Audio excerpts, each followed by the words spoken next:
ఈ వీడియోలో మనం రోజు ఉపయోగించే ఒక వస్తువుని హిందీలో ఏమంటారో తెలుసుకుందాం.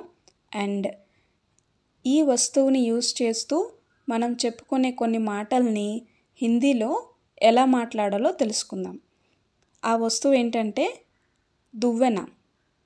దువ్వెనని హిందీలో కంఘీ అంటారు. కంఘీ కర్నా అంటే దువ్వడం, కంఘీ కరో అంటే దువ్వుకో, కంఘీ మత్ కరో అంటే దువ్వుకోవద్దు.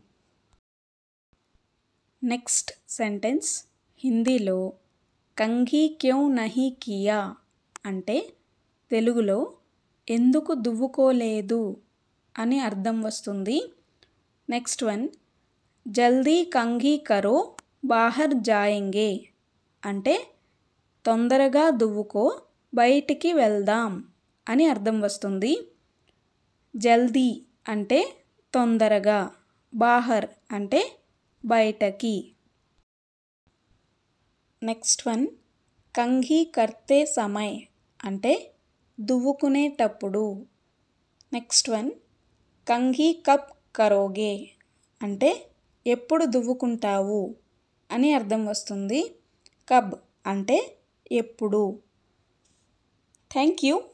Please like, share and subscribe.